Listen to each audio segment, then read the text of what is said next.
Hey, and hello everybody.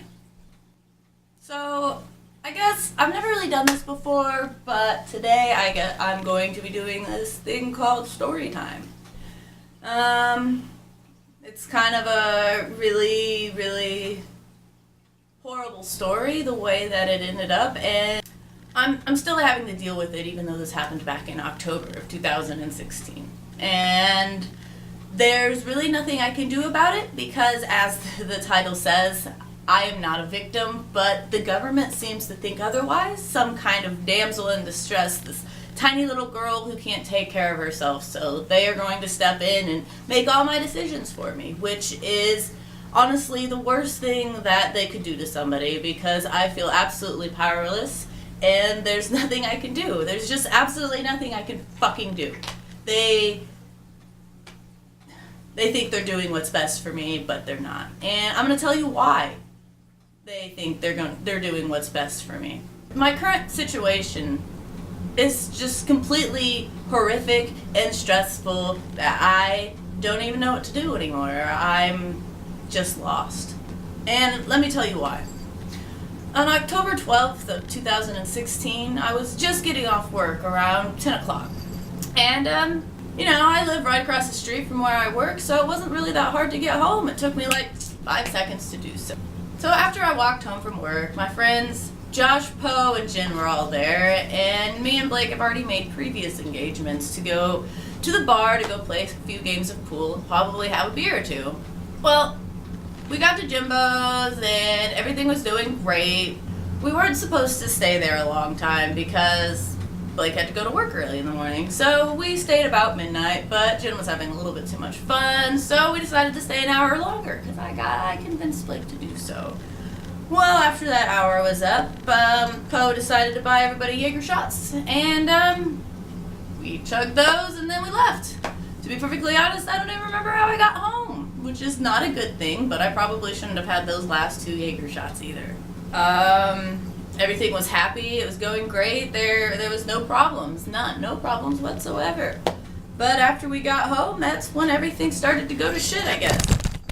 So as we got home, it was all great. We were all walking to the front of the house, looking for the keys, trying to get in. Unfortunately, we just weren't able to get in the house because we lost the keys, which they were probably somewhere in the pool bag. I don't know. We just couldn't find them and we couldn't get in the house. So what did I do? I suggested to kick in the door, like anybody would decide to do, right? So, we wanted to get in and we were drunk. It sounded like the best idea. So, me, not knowing how to kick in a door, just, couldn't do it. I just couldn't do it because I guess I was too drunk and I was trying to kick the middle of the door instead of next to the, handle. So, I was unsuccessful in that, so I run around the house. And, try to open windows. And the first window I went to was my kitchen window. It was locked. I couldn't open. I actually pushed the glass out a little bit. It's plexiglass, so it's okay. And decided to give up on that. I wouldn't have been able to climb in. It was too high. Then I'd go back to the back door and try to kick that one in. Still no go. Then I go around to my son's bedroom window and try to open it, and it doesn't lock. But I did rig it in such a way that nobody can get in it, so that was a bust.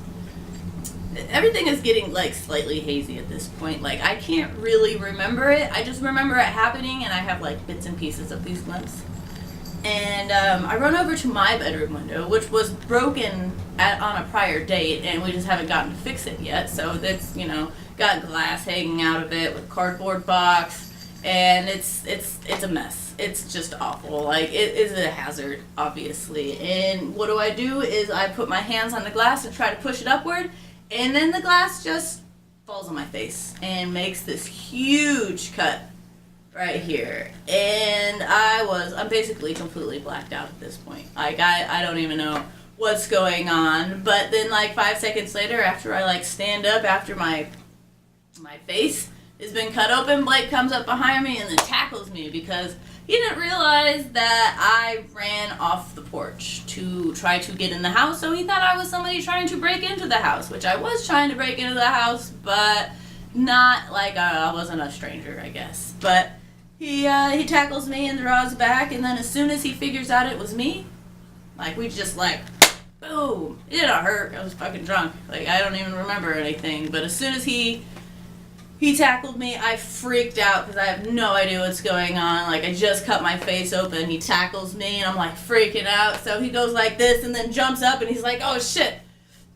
And then he runs back to the porch and, like, you know, he thought everything was fine, but since I was so freaked out and didn't understand what was going on, I ran over to the Rickers because it's a safe haven, I guess. And I run over there and, again, like, I'm out of my mind. I don't know what's going on. And people are telling me, oh my God, you just got hit and beaten and tackled. Like, I'm like, wow, there's blood on my face. Is it bad? Like, I don't even know what's going on. Like, I'm freaking out. I don't know. And all these people are just, like, telling me that Blake just beat me up and he cut my face and all of this shit. And so I completely believe them. I believe them because I had nothing else to go on to because drunk people don't know what's going on. Especially belligerently blacked out drunk people. They don't. And so the next thing that I know is the police are there asking me questions. They take statements from the witnesses. They take a statement from me.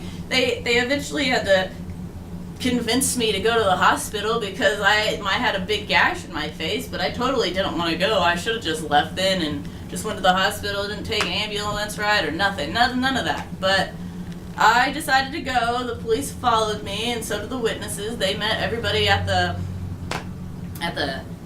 hospital, and it was just awful. Like, this whole experience was awful. But, like, I mean, I wasn't even upset. I mean, I calmed down after a while. It was weird going to the hospital, though, because they kept on telling me about how people were abused and, like, I need to get out of this abusive relationship and how some people have gone through it. Or the nurse said that she had somebody that you need to get out of that and it's okay and there are people that'll help you. And I'm just like, what the hell is going on? Because, honestly, I've kind of sobered up by then. A little bit, and I felt like something was really off because I'm like, this isn't right. That's just not how it was. Like, I didn't feel that that's what it was. I was just drunk, so fuck it. I just went with it because drunk people are stupid. You are so mentally dumbed down when you're drunk, you don't know what's going on, and drunk people don't even make good decisions. They just do things because they think it sounds like a good idea. Or believe whatever they're told. I mean, how many people get convinced to do things while they're drunk? A lot. It doesn't matter. I get the stitches, and the guy who was doing my stitches was actually super, super cute, and he was really nice, and it honestly didn't even hurt when he put those in. That's like a super serious thing right here. Like, you can see the picture before, and you can see it with the stitches. It's just awful. He stitched me up. I had a few good laughs. It was fine. Then the police came back and decided that they wanted to get a video statement from me. And honestly, I'm still pretty hammered by this point, so I don't even know what's going on. I was very reluctant to do so. I didn't want to, but they were just like badgering me about it. Like, hey, you should do this. You should do this. You should do this. You should do this. Are you gonna make a video statement? You can make a video statement. Let's make a video statement. Okay, fine. Whatever. Go the fuck away. I don't want you to keep badgering me. I'm like, have you not seen my face? It's awful. So I make this video statement, and I really don't know what I said in it, but apparently from what I know now is it was very bad, and basically saying he did it, and that a whole bunch of other, like, he did it, and I thought he did because people told me that he did do it, so I don't understand. It doesn't matter, because I said that I did it when I was super drunk, kind of sober, more sober than when I first started, obviously, because I had, like, a traumatic experience, kind of. But, yeah, it didn't work out very well. I gave him the video statement, and then, like, around 4:30 in the morning, they discharged me, and I was released, but I didn't have a ride. I couldn't get a hold of anybody on my phone, so slightly drunk and tired, I had to walk home from the hospital. Like, they didn't even make sure that I had a ride. They're just like, oh, well, we got your video statement. Well, I hope the guy that did this is gonna get fucked, but we surely don't give a fuck about you, victim. So, I walk back to Ricker's, my place of employment, and because I didn't want to go home because I was kind of still on the whole thing that Blake did this to my face and tackled me and beat the shit out of me. And he did it. I was still on that Blake did all this, and I was assuming that he was home. So I went back to Ricker's at 4:30 until about 10 o'clock, and there was a whole bunch of stuff going on at Ricker's, and they were about to sell the store to these other people, so I had to get out of there because there was just people everywhere. But in that time, I basically took a nap in a chair. It was the most uncomfortable thing in the world. And then I walk home. It was right across the street, so it didn't even matter. So I walked back to the alley to see if my car was still here, because that would indicate, obviously, Blake would be here, and it was. So I walked back, and then I walked past the broken window, and I've noticed that the glasses fell out. It fell out of the whole, like the pane, I guess. And it clicked in my mind that, oh my God, I have just made the biggest mistake of my life.